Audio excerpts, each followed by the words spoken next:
বিকশিত করো অন্তর জগতে, জাগ্রত করো, উদ্ধত করো, সুন্দর করবে। অন্তর মন বিকশিত করো অন্তর তরবে।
আমরা মঞ্চে উপস্থিত অতিথিদের বরণ করে নিচ্ছি।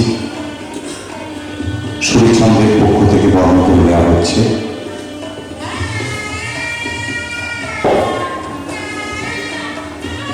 আমরা উত্তরীয় দিয়ে আমাদের অতিথিদের বরণ করে নিচ্ছি। প্রথমে বরণ করা হচ্ছে মাননীয় অরুণ কুমার দাস মহাশয়কে। উনি কবি, সাহিত্যিক,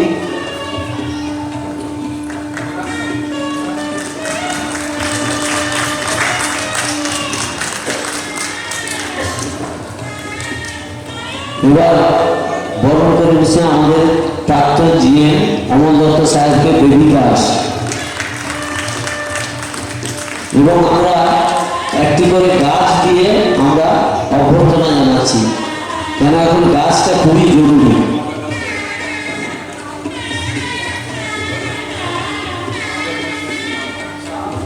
এবার বরণ করে নিচ্ছেন কবিতা দত্ত, আমাদের প্রাক্তন সেন্ট স্কুলের শিক্ষিকা।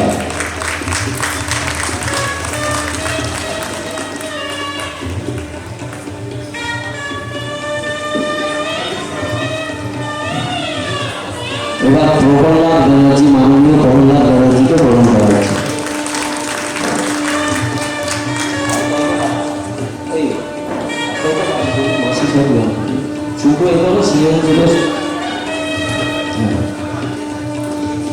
এবার মাননীয় সৌমেন্দ্র বন্দ্যোপাধ্যায়কে বরণ করেছে শ্রীলেখা। বাস স্কুলের প্রিন্সিপাল ঝুমর বন্দ্যোপাধ্যায়কে বরণ করেছে শ্রীলেখা।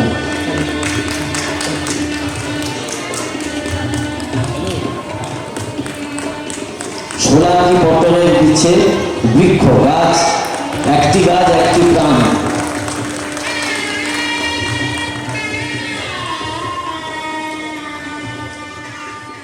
প্রথমে আমি অরুণবাবুকে অনুরোধ করব যে আপনি দু এক কথা বলবেন। অরুণবাবু একটা কথা বলি, অরুণবাবুর অনেক ইতিহাস আছে, এখানে এত বলা যাবে না। উনার জীবনী মানে আমরা শুনলাম, উনি আমাদের এখান থেকে চলে যাচ্ছেন, হলদিয়া থেকে আমাদের ছেড়ে চলে যাচ্ছেন। আমাদের খুবই খারাপ লাগছে। আমার কলকাতার দু একটি যৌথ কাব্যগ্রন্থে লেখা প্রকাশিত হয়, কিন্তু প্রথম হলদিয়াতে যদি কোনো কাব্যগ্রন্থে লেখা প্রকাশিত হয় সেটা অরুণবাবু হাসুনহানা পত্রিকায় আমার প্রথম 4 বছর ধরে লেখা প্রকাশিত হচ্ছে। সেটা একদম অরুণবাবুর হাত দিয়ে আমার কিন্তু হলদিয়াতে লেখা শুরু। এখন অনেক পত্রিকা থেকে আমি আহ্বান পাচ্ছি লেখা দেওয়ার জন্য। এই অরুণবাবুকে 2-4 কথা বলার জন্য অনুরোধ। নমস্কার। সুর ছন্দের আমন্ত্রণে আজকে এখানে এসেছি। আমার আসার কথা ছিল না। মঞ্চে যারা রয়েছেন বিশিষ্ট গুণীজন এবং সামনে যারা বসে আছেন সকলকে আমার সান্ধ্য শুভেচ্ছা। তার সত্যি আমি কাল রাতে পরশুদিন চলে যাচ্ছি হলদিয়া ছেড়ে। আর সেটা বিশেষ কারণ হচ্ছে বয়সের একটা বিষয় রয়েছে, আর আমার স্ত্রীও খুব অসুস্থ। তাই আমার ছেলে থাকে গোয়াতে, সে বলেছে, বাবা তোমরা এখানে চলে এসো।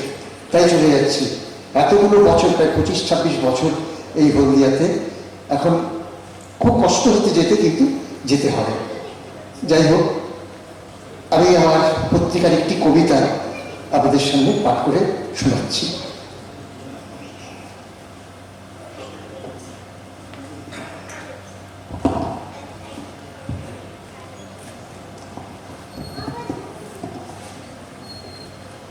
কবিতাটির নাম তোমার জন্য। লেখাটা পড়ে অনেক দিনের স্মৃতি কথায় মন নিবিড়তম সত্যের মুখোমুখি হতেই তোমার জন্য মনটা ভীষণ খারাপ হয়ে গেল। সেই যে সেদিন একবার তোমাকে ভালোবাসার গল্প শুনিয়েছিলাম, ঠিক তারপর থেকেই কেমন যেন পরপর হয়ে গেলাম। তুমি এখন মস্ত বড়ের তলে হাল ধরেছ, কখনো ফালাফালা করছো, কখনো ফালাফালা হচ্ছ, বুঝতেই দিচ্ছ না। আমি ভীষণ ভাবছি তোমার দ্বারা কোন পৃথিবীর বার্তা যাবে, কোন পৃথিবী মুক্ত পাবে। সময়ের কাছে সেটাই এখন লাখ টাকার প্রশ্ন। নমস্কার, সবাই খুব ভালো থাকবে। শুভ্র ছন্দের আজকের এই অনুষ্ঠানের অনেক অনেক সাফল্য কামনা করি। ধন্যবাদ।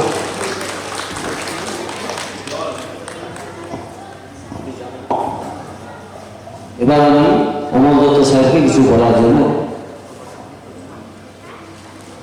উপস্থিত সকলকে আমার আন্তরিক শুভেচ্ছা, ভালোবাসা, শ্রদ্ধা।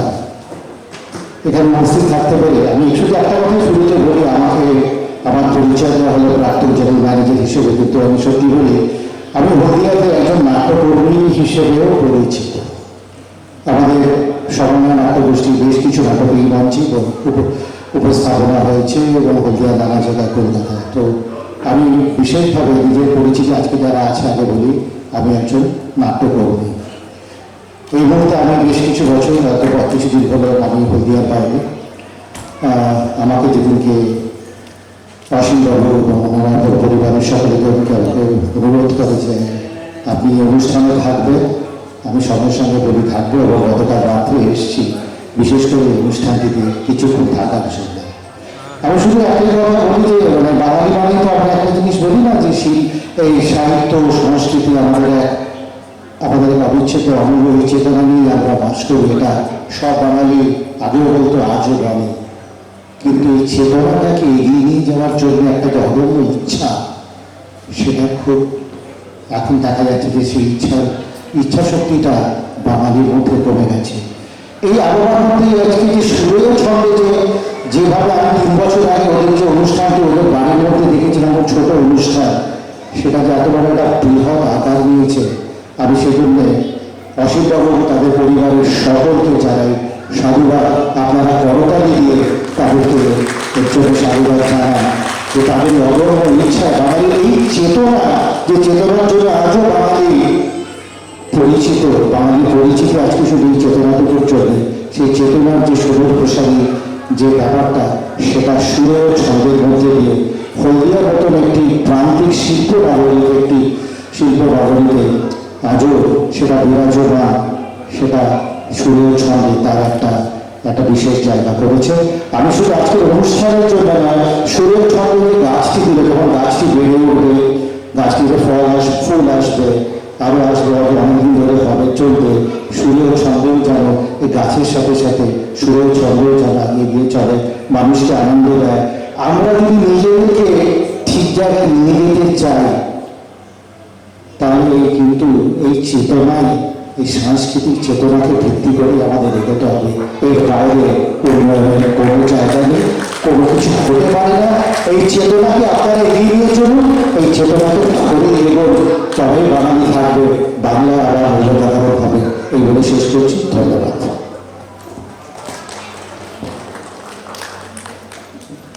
আমি এবার আর্ট স্কুলের প্রিন্সিপাল ঝুমা বন্দ্যোপাধ্যায়কে কিছু বলার জন্য অনুরোধ করছি। শুভ সন্ধ্যা।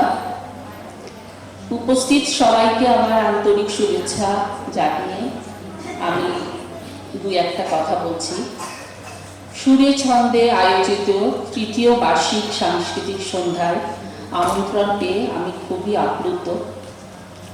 আমার সবার প্রতি এই শুভেচ্ছা রইল যে সুরে ও ছন্দে গোষ্ঠীর সব সদস্যদের আমার অনেক আন্তরিক অভিনন্দন রইল। তারা যেন আরো এরকমভাবে এগিয়ে যেতে পারে, প্রতি বছর যেন নতুন নতুন চিন্তা, নতুন নতুন ভাবনা নিয়ে তারা এই অনুষ্ঠান করতে সফল হয়।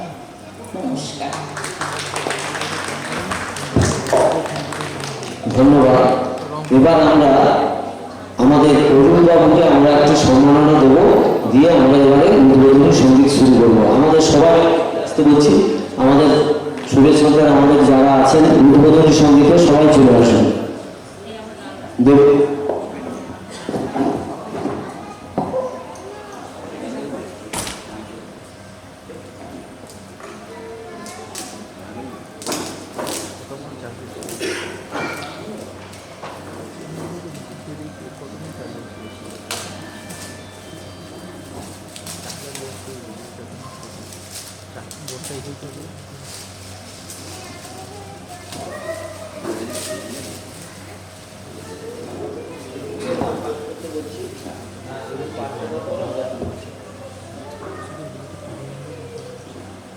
কবি ও সম্পাদক অরুণ কুমার দাসকে আমরা একটি মানপত্র তুলে দিচ্ছি এবং আমি সেটা পাঠ করছি। তৃতীয় বর্ষের সাংস্কৃতিক সন্ধ্যা আয়োজনে সুরের ছন্দে সম্মাননা মাননীয় শ্রী অরুণ কুমার দাস। হে সুধী, আপনি সমস্ত বাধা বিপত্তি অতিক্রম করে সারা জীবন নিরলসভাবে কখনো সাহিত্যে, কখনো সমাজ সেবায়, কখনো বা দেশের সেবায় নিজেকে নিয়োজিত করেছেন। আপনার মতো গুণীকে সম্মাননা জানাতে পেরে আমরা গর্বিত। আপনি আমাদের ছেড়ে পরবাসে যাবেন জেনে আমরা বড়ই ব্যথিত। আপনার আগামী জীবন সুখে, শান্তিতে ও আনন্দে কাটুক। আপনি সদা সুস্থ থাকুক, ঈশ্বরের কাছে এই প্রার্থনা করুন। সুরে ছন্দের পক্ষে শ্রী অসীম কুমার ভূঁইয়া, শ্রী অনিমেষ ভূঁইয়া, শ্রী অভিষেক ভূঁইয়া এবং শ্রীরেখা ব্যানার্জি ভূঁইয়া। তারিখ 30শে জুন 2024। সুরে ছন্দে ব্রজনাঞ্চল, হলদিয়া, পূর্ব মেদিনীপুর।